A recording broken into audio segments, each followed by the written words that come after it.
Bonjour tout le monde, j'espère que vous allez bien. Bonjour tout le monde. Donc aujourd'hui, je vais vous raconter une petite histoire d'amour algérienne. Ouais, bien sûr en Kabylie.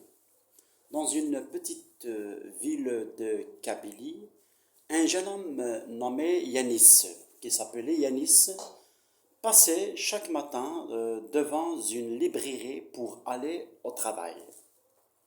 Ce n'était pas les livres qui l'attiraient, hein, mais Nour, la jeune vendeuse au sourire timide. Un jour, il trouva enfin le courage d'entrer et lui demanda un livre qu'il connaissait déjà par cœur, juste pour avoir une excuse de lui parler. Nour comprit vite le jeu, mais elle joua le rôle jusqu'au bout. Pendant des semaines, ils échangèrent quelques mots de plus en plus lents, de plus en plus doux. Puis, un après-midi, alors que la pluie tombait doucement sur les ruelles, Yanis lui proposa un café en face de la librairie. C'est ce jour-là que tout a comment dirais-je, que tout commença. Deux tasses de café, un parapluie partagé et une phrase qui changea tout. Je crois que je viens pour les livres, mais surtout pour toi. Depuis, chaque fois qu'il pleut sur la petite ville, on dit que c'est le ciel qui se souvient de leur premier rendez-vous. Voilà. Alors, après ce premier café, Yanis et Nour commencèrent à se voir plus souvent, toujours discrètement, toujours simplement. Parfois, ils se promenaient dans les ruelles anciennes, parfois ils s'assiaient près de la fontaine du village pour parler de tout et de rien. Nour aimait la manière dont Yanis écoutait vraiment. Pas comme quelqu'un qui attend de répondre, mais comme quelqu'un qui voulait comprendre son cœur.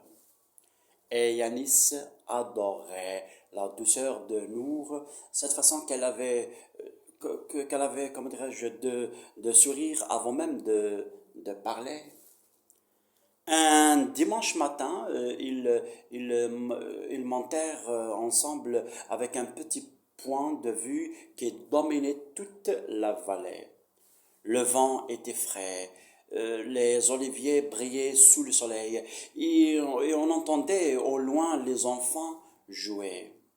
Nour regarda le paysage et dit, tu sais, j'ai toujours pensé que je n'avais pas de chance en amour. Yanis se retourna, comme ça, ouais, se retourna vers elle et répondit, moi aussi. Jusqu'au jour où je suis entré dans ta librairie, elle baissa les yeux, rougit, puis glissa lentement sa main dans la sienne. C'était simple, mais c'était profond. Comme si leurs deux vies venaient de trouver leur place. Ce jour-là, ils firent une promesse silencieuse, continuer ensemble, sans précipitation, mais avec sincérité.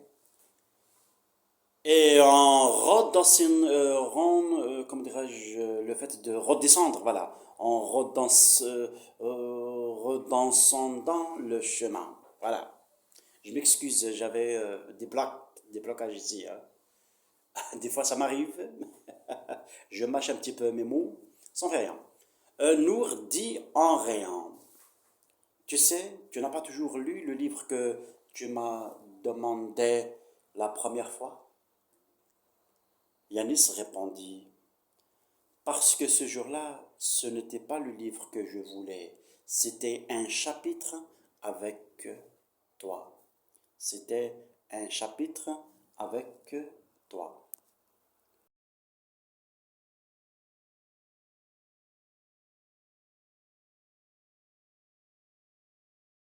On y va. Alors, j'espère que cette histoire vous plaise déjà. Ouais, voilà. Donc, essayez bien sûr de suivre. On va la continuer. Donc, à votre avis, que ce-t-il va se passer? Les semaines passèrent, belles et tranquilles, comme si le village lui-même avait décidé de protéger leur histoire. Yanis et Nour se voyaient presque chaque jour, parfois pour un thé à la menthe, parfois pour juste pour marcher entre les oliviers. Leur amour avançait doucement, sans bruit, mais avec une façon qui, euh, qui étonnait même Nour. Un soir d'été, alors que la chaleur tombait et que les hirondelles dessinaient leurs dernières boucles dans le ciel, Anis propose à Nour de fermer la librairie un peu plus tôt. J'ai quelque chose à te montrer, dit-il en souriant mystérieusement. Ils marchèrent jusqu'à une petite maison abandonnée près d'un figuier.